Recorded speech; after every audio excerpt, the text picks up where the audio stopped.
Back at it again, man. Rich and Faith TV. I know I've been gone for a little minute, but had to take some time to get everything right. I got my first R&B singer here. Let them know who you are. Nick Alexzander. Where you from, Nick Alexzander? I'm originally from Little Rock, Arkansas.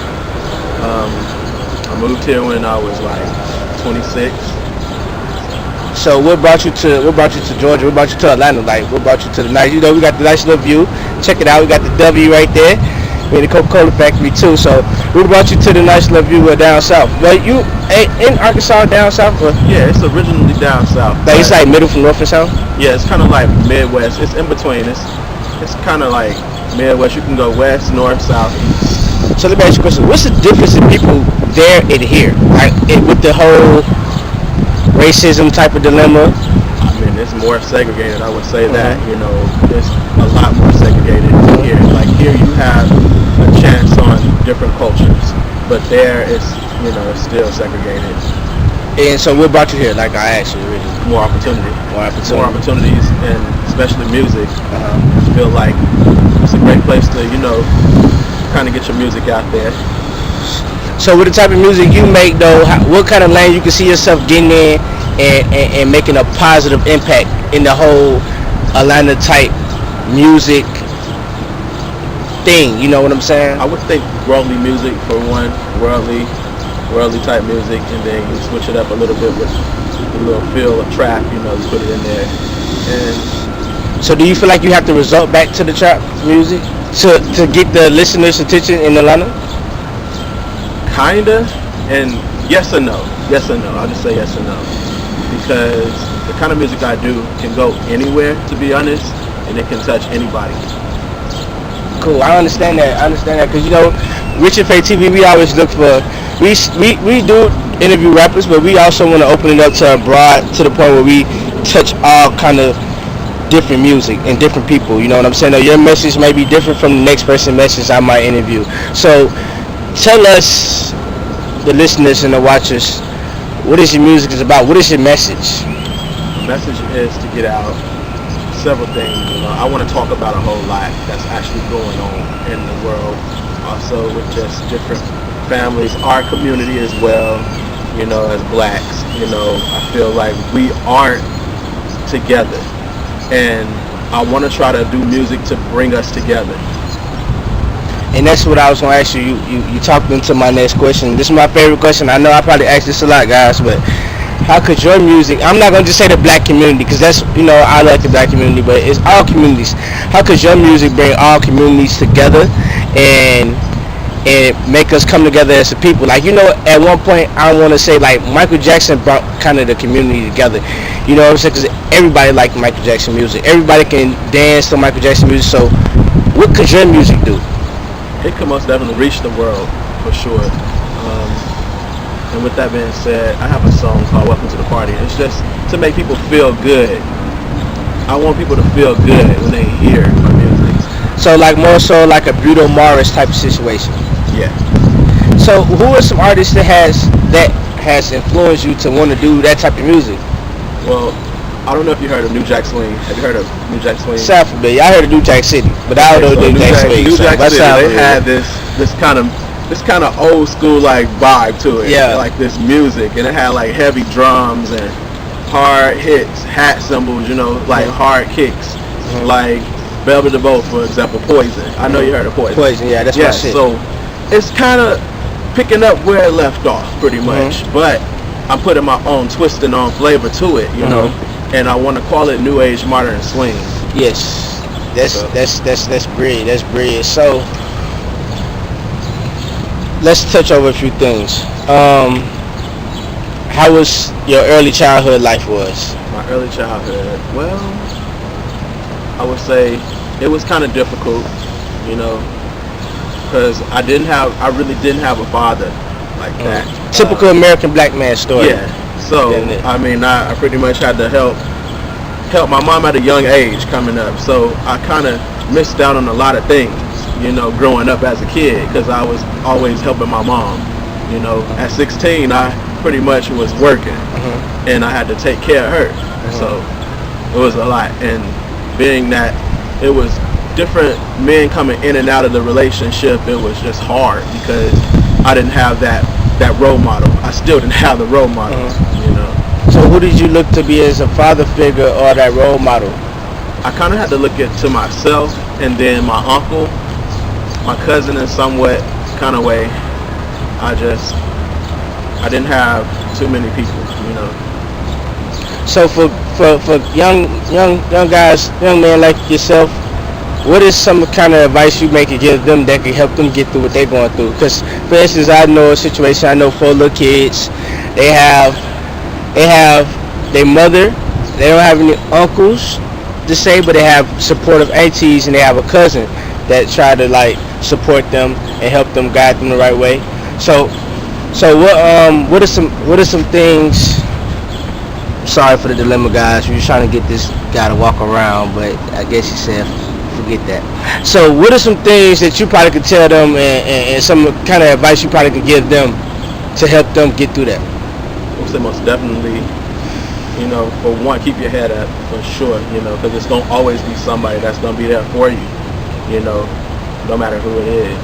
But you might not feel that way, but it's going to be somebody there, you know, and keep them around. That's what I want you to do, keep them around, because you never know, you know, you never know who you may need in the future too, you know, to look up to. You never know. So how did music help you? When did you find your interest in music? When did you say, okay, I'm making it up in my mind, I want to be a singer, music is what I want to do, I want this to be a career for me, I want this to be a lifestyle for me? And are you ready for that lifestyle? Because when the success hits you, it's going to hit you. You're not going to expect it. So when it hits you, how are you going to adjust to all this success, all this money, all this fame, all this, you know, because people going to talk down. You know, that's how it goes, you know. Yeah. They're going to talk down. So how do you feel like you're going to adjust to that? My humbleness, for one. That's one thing you got to be. You got to be really humble. Because in this industry, it could be somewhat of a beast, you know. And I can't really talk about that too much, but you know, like, you just got to be humble. I mean, I understand. You said you can't. I'm sorry for cutting you off. I'm so sorry. My apologies. But you said you can't talk about it too much. Give us a little insight. Scratch the surface a little bit. So, I mean, people gonna talk about you till the day you die. To be honest. So, my advice to give people is you got to look over that. You just got to look over it. And whatever is said about you, I mean, you just gotta brush it off, you know. Be like, okay, I'm out here doing what I do, you know. And what are they doing? Where are they? You know. And it's not even all about where they are, because if you're where you are, you're just gonna be worried about what you're doing, you know. So at that point, being said, if you are successful in what you're doing, you're making it happen and you're making money. That's all you have to focus on, you know. Sounds about right. So, with you being an independent artist, how far along do you want to take this independent road? Do you want to stay independent? Do you want to build? Like, what? Are you just an artist, or you got other things? Are you using like music to build you a different platform, or is it just about the music? I kind of want to build a different platform. Mm-hmm. And with that being said, I love music to death. You know, that's my passion. Been doing it since I was 2. I just think that I want to have other kind of things going on too. I want to be able to someday put out a clothing line, and someday have something over here for the kids. And I haven't come to everything just yet, but it's on the drawing board. Tell me about that track you have, Love Like I Love. I said it right? Love Like I Love, yes. Tell me about that track.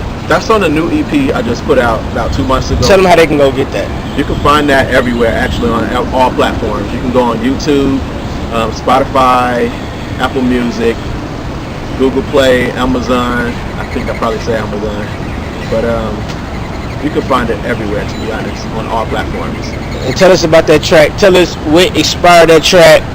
How did that track come together? Love Like I Love came together. I was sitting at home one day thinking about just different things on, like, I came with a topic, like, I just want to be surrounded by love. So behind that message was me pretty much talking about what I just said, love like I love, you know. I just wanted people to feel like they don't have to be this way or that way, or just love the person for who they are. You don't want people to feel like they have to look a certain type of way, walk a certain type of way, be a certain type of way to get accepted from society, get accepted from Don't be, because I feel like people are so boxed in, and sometimes you just gotta step out of the box. Yeah. You gotta feel it. Yeah. And also love that significant other. Love that significant other. Be able to love yourself too. But if you have someone, most definitely love them. Respect that person like they would respect you. Treat them like how that you want to be treated. You know what I'm saying? And that's the whole message behind Love Like I Love. So what's your definition of love? My definition of love is being. My definition of love is. You know what? I don't even know. I just know I love people, to be honest, and I'm a loving person. So if the viewers are interested in your story and interested in your music, how could they find it? They can go to iTunes, Apple Music, Spotify. They can also download it on all platforms. You can find it on Pandora, iHeartRadio. So in the next 5 years, where do you see your music career taking off? I see myself taking off, traveling the world. I won't be here. I'll be everywhere in the next 5 years. So I'll be able to try to help others along the way, for sure. Who are some R&B artists that probably influence you to want to do music and make your type of music? For one, Stevie. I studied Stevie Wonder. Stevie Wonder. That's my man. Stevie Wonder. And actually, I had an aunt a while ago dating Stevie Wonder. So, that was almost my uncle. Yeah. So, it influenced me a lot to, sing all the time, Yeah. And then Mint Condition, Stokely. I don't know if you heard of Mint Condition. There's an old group called Mint Condition from the early 90s that came out with the song called Pretty Brown Eyes. I think Chris Brown sampled a little bit of it with Remy Ma. So, yeah, they influenced me a lot. I look up to them a lot. Also, John Legend. I like Usher, Mario. I studied a lot of. I didn't really study Luther like that, but I've listened to a lot of his stuff, and sometimes people say I sound like him, like the older crowd says I sound like him a little bit, But my main influence is Stevie Wonder. That's good. Well, it's a beautiful day. It's getting dark outside. It's a pleasure working with you, and I'm looking to work with you in the future. This RichinfaithTV. Let them know who you are again. Nick Alexzander, and you can also find me on Instagram at NYKAlexzander. And y'all know how to follow me on the ground. RichinFaith_. We did it again, man. We just gonna keep doing this, man. Have faith, man. You gotta be rich in faith before you be rich with anything. Alright, we out.